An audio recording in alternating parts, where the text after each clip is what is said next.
Tell me, why you steal this one, my money and my gold? Huh? For what? For putting. For what? Putting. Putting what? For me. Why you steal? Yeroo ammaa kanatti madaamunni waa hedduu gadi baasaa jiru jechuudha. Haa ta'utii garuu wantoota nuti jechuudha doo isaanitti himatiin bitannee kutaa keenya ol kaawwannu gaafa nu galuu kaanitti isaan immoo kan keenya jedhanii kan nuti xammamanni jiru. Egaa shama harka fuunee kabajamtootaa fi daawwattoota hordoftoota keenya nageenyi koo kan jaalalaa fi kabajaa bakkaa fi lafa jirtanitti isiniif haa baay'atu. Anis obboleettiin keessan bakkaa fi lafa jirutti waaqayyoof galannaa ga'uu nagaa fayyaa kootidha. Egaa hordoftoota kiyyaa viidiyoo kana keessatti hundi keessanuu of ilaalaa of barbaadaa jechuudha. Wanni kana isiniin jedhee fi obboleettiin keenya kun gara biyyaa galuuf yeroo kaatutti madaamin haala kanaan meeshaa ishii fattashtee meeshaa ishii keessaa haala kanaan gadi guurtee jechuudha. Innis maali yoo jettan amma isa viidiyoo itti qabdeetu waraabdu kana meeshaan kun kan kiyyaa jettee dubbatti jechuudha. Innaa yeroo tokko tokko wantoota isaan nuu kennan fakkeenyaaf jarri jechuudha sammuu hin qaban. Yaada hin qaban waa wayii sii kennu wanti sun atiin ol keechaa yookaan nuti ol keenya nama yeroo baay'ee sixoota baay'ee naa kennu jechuudha sobu naa kennu nan ol kaa jechuudha waa baay'een qaba amma wantoota harkatti goggodhatan minaamina kana jechuudha garuu yaaddoo natti ta'e gaafa viidiyoo akkana argu yaaddoo natti ta'e jechuudha inna deebineet immoo shi'enni yeroo ammaa shi'enniin tolee jira onlaayiniin tolee jira baay'een keenya onlaayiniidhaan yeroo waa xalaban. Yeroo waa xalabannu kana zim jennee osoo isaanitti himin ajajannee gizee meeshaa sun nu dhufus isaanitti odoon himin meeshaa san gaafa tarakkabanne wanti onlaayiniidhaan dhufumoo futuuraa yookaan immoo waraqata ittiin bitte isa wajjin siif hin dhufu beeki. Ni galee isa wajjin siif hin dhufu garuu inni shi'enni ittiin bitte peestaaliin isaa wajjin dhufa. Yeroo meeshaa bitannu isa peestaalii isaa meeshaa saniin bitanne hanga mana sanii baanutti hanga guyyaan galmaata keenyaa ga'utti ol kaawuu qabna. Maaliif jennaan gaafa nama fayyadu jira gaafa akkana gaafa akkarra madaamin meeshaan kun kiyya jetteetu haala kanaan meeshaa ofii keetii bitachaa baate ofii keetii maallaqa keetiin bitachaa baate kiyya gaafa jette waraqata shi'enni isa yookaan tiimuu haa ta'u onlaayinuma kamiirraa bitte san isa wajjin dhufa waan ta'eef isa wajjin ishigiisaa godhitii haaluma saniin ol kaa'i jechuudha. Saniin boodatti kan madaamii ta'e kan hin xalbatte ta'e dhugaan keessii baa jechuudha dhugaan sinitti hima. Inna yeroo yookaan immoo wanti godhu qabna yeroo waa wayii binnu isaan beeksisnee wanta kana isaanumta akka nu ajajan anamma meeshota shi'enni irraa ajajachaa jira naa dhufe jechuudha meeshonni naa dhufee jira wanti ani ajajadhe naa dhufeera jechuudha gimmaashni aga tokko ammas immoo wantoota barbaadu ajajachuufan maraxachaa jira jechuudha. Isa kana ka maalan gochuu qaba isaaninan lookeeshinii manaatillee akka naa ergan bilbiluma kiyyaanii garuu ofii isaaniitti akka itti guutanan bilbila kootti kenne jechuudha gaafaan jalqaba xalabadhu mucaatutti naa dabarse gaafa dhufus immoo osuma isaan mana jiran bakkuma isaan taa'anitti naa dhufe gizee naa dhufu kana meeshotan ajajadhe kanneen hunduma takka takkaanan itti agarsiise malee zim jedhee kutaa koo hin goone jechuudha.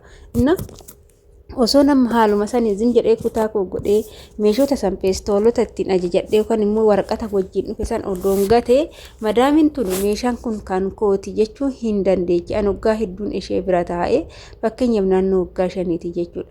Yoo yaada wayii natti yaaduu barbaadde yookaan mindaan kiyya irra jiraate mindaa kana siin kennu jettee yoo yaaduu barbaadde maal gooti meeshotaadhaan edoo ishiittiin himatiin yookaan ishiittiin himin ajajadhee fichisiifadhe kana isa san kan kooti na jalaa hatte jettee na qabuu dandeechi jechuudha. Kanaaf isaan duuba waan tokko hin godhina. Erga isaan duuba waan tokko hin goone osoo isaan beekan erga waan san goote garuu sodaa tokko malee itti dubbadhu jechuudha. Kan kooti meeshaan kun jenne itti dubbachuu ni dandeenya jechuudha. Kanaaf hordoftoota kiyya viidiyoon akkanaa kun ergaa guddaa of keessaa qaba. Yeroo ammaa madaamunni hedduun ijoollee kennaa mucayyoo takka fa'aa jechuudha. Caammaa isaanii moofaa ijoolleen jechuudha dhugaa. Uffata isaanii fakkeenyaaf uffata kana maal godhu gizee qorri dhufe gizee oo'i dhufu uffanni ni ka'a jechuudha bakka sanii gizee qorraa uffanni oo'aa ka'eet uffanni qorraa gala gizee qorraa immoo uffanni oo'aa qorraa ho'aa ka'ee uffanni qorraa ka'ee uffanni ho'aa gala haala saniin waqtii isaa wajjin uffanni isaanii ni jijjiirama jechuudha. Yeroo sanitti uffata isaan hin barbaanne kan achi godhi jedhanii kasitti kennan jiru jechuudha. Numatti kennama numatu sarraatenyaa isaaniiti waan ta'eef numatti kennama jechuudha. Yeroo san nuti maal goona uffata keenya babbareedaa laalleeti ni fudhanna zim jenneet kutaa keenya godhannaa jechuudha. Innaa isaan kun yeroo sanitti yaagatan malee yeroo sanitti achi godhi jedhanii gizma san gati kasin jedha san gizma san fuudhii gati malee in ol kaa'in jechuudha. Sababiin isaa uffanni sun yoo si bira ture meeshaan isaanis yoo si bira ture gaafa ati kiyya jettee tolfattee miicattee tokkofattee dadachaafattee meeshaa kee wajjin kaawwatte yoo dhufanii itti bareede meeshaan kun kan kootii miti in hattee siin jedhu malee mee gaafan uffata san qayyarruun achi godhi siin jedhee fuutee miicite siin hin jedhan jechuudha. In hattee siin jedhu uffata moofaa isaanii kan isaan qaama isaanii irratti uffatanii lafa godhanii fudhachuuf hin yaadina. Ijoollee baay'ee nama gizee meeshaa gara biyyaa kaargoo godhan fa'aa jechuudha.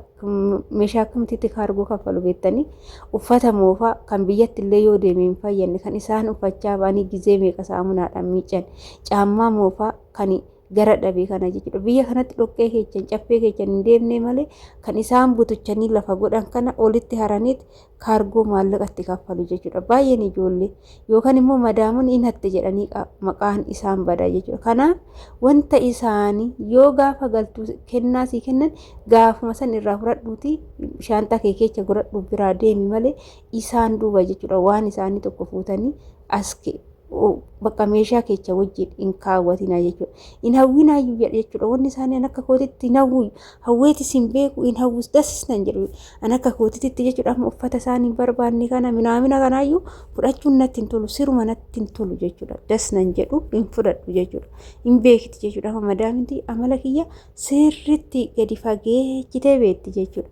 Maaliif ishiin hin jaalattu uffata namni uffatee lafa godhe kana jetti yeroo baay'ee yeroo waa jettu jechuudha. Inna kanaaf hordoftoota kiyya adaraa keessanii siniin jedha. Inna mucayyoon tun baay'istee garaana nyaatte ishiin biyya galuuf meeshaa ishii yeroo rattabattutti shaanxaa ishii keessaa gadi guurte kunniin kan eenyuti jette yeroo gaafattutti kan kootii jette yeroo deebistuuf iyyuu amanuu hin dandeenye in hatte jetti sa'aatii saffaa wantoota babbareedaa kan ishiin onlaayinii irraa bitatti illee ni jiru kana jalaa gadi guuranii inna isaan baay'inaan amma yeroo amma in hatte jedhuuni sababa balaatti fiduufi jechuudha.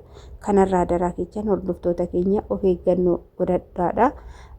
Wantootuma isaanii kanaayyuu fuutanii shaanxaa keechan keessa hin godhatina. Kotota isaanii hartanii galuurra harka duwwaa maallaqa ofii qabatanii harka duwwaa galuu wayya. Yeroo amma Itoophiyaa keessatti jechuudha wantoonni amma biyya Arabaatti ilaallee Itoophiyaa keessa hin jiru nutti fakkaata. Biyya keenya keessa hin jiru nutti fakkaata.